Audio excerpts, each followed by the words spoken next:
Two of the players that the Browns had back last night, although they didn't have huge nights from a numbers standpoint, were receivers Jarvis Landry and Odell Beckham Jr. Let's hear a little bit from Kevin Stefanski on having his top two receivers back on the field together for the first time since week 2.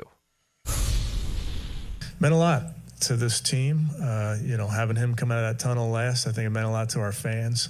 He brings the juice, no pun intended. He brings it to our sideline. Having him out there, a guy that fights.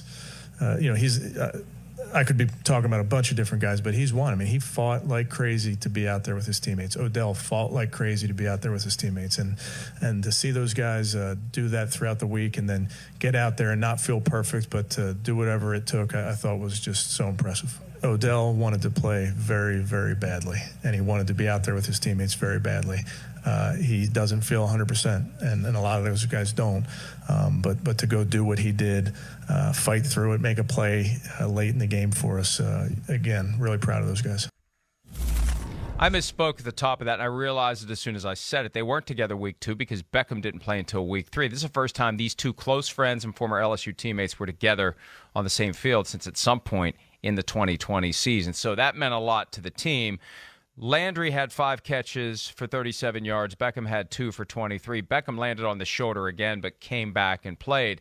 Landry had some key catches. He had some big catches. He had some big moments, and he had one on third down, I believe, where he hobbled off with a knee injury.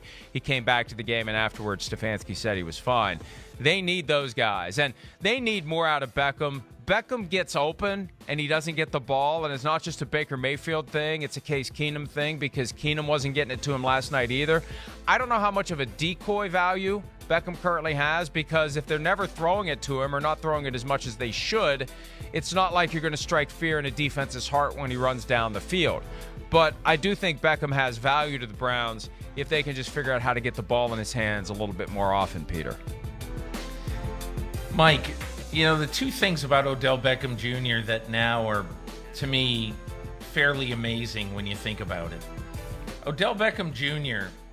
in the last 3 seasons, since opening day 2019, has 7 touchdowns. I mean, isn't that just in 2.5 years, because of various injuries and whatever other performance issues, whatever. But isn't it incredible that he's got 7 touchdowns in 2.5 years? Isn't it incredible that it has now been 54 weeks since Odell Beckham Jr. has scored a touchdown in the NFL? There was a time 4 years ago, really, where you just took it for granted. What highlight is going to be on NBC Sports football night in America on Sunday night? What is Odell going to do tonight? And it's a dry gulch, basically. And he's got to work his way back through all of these injuries. And you just really wonder, are we ever going to see Odell Beckham Jr. again? I don't know the answer. But, his production certainly hasn't been there, in large part because of injuries.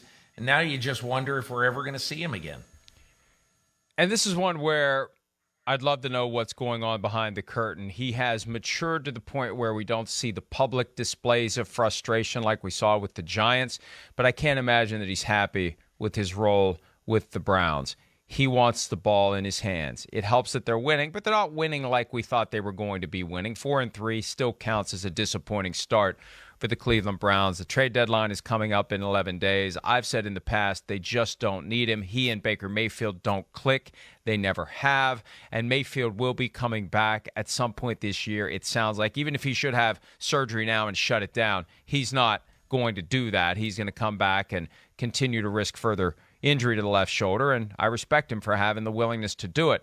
But that just makes it even more prominent in my mind that Beckham isn't going to be a key part of this offense down the stretch. And, you rarely see the teams that should be buyers at the trade deadline behaving like sellers, but this is one that maybe it does make sense to see if someone else would want to take him. The problem is with this shoulder that was injured on Sunday, and he landed on it last night. That may keep a team from signing off on doing it, even if there was a team out there that would want him. But I'm sure there's a team out there that looks at how he's getting open saying, our quarterback can get it to him. And I know Sims would love to see him go to Green Bay and team up with Aaron Rodgers. There must be some quarterbacks that are salivating at the prospect of what they could do with Odell Beckham Jr., and Beckham is probably thinking, man, I could do a lot more. I could get into the end zone again for the first time in a long time if I was on a different team. I mean, it's possible, Mike, but then you have to consider, with the salary cap, the amazing shrinking salary cap right now, you have to consider where the cap is going to be, and can you afford to take, if he's traded at the trading deadline this year, that's $8 million a team has to take on, unless the selling team is going to give some of that money for that. And then each of the next 2 years, $14 million. And so you ask yourself, from what I've seen, do we want to totally disrupt our salary structure? And Green Bay doesn't have this money. Can you imagine trading for Odell Beckham Jr. and then at the end of the year, basically sitting down, looking at your salary cap, even if you bring Aaron Rodgers back in 2022 and you don't have enough money to sign Devontae Adams, or, who knows, maybe the die is cast and he wants out anyway, whether or not they re-sign Rodgers, or whether or not Rodgers stays, excuse me. But the cap is such an impediment. You saw what an impediment it was when the market was so limited for Stephon Gilmore.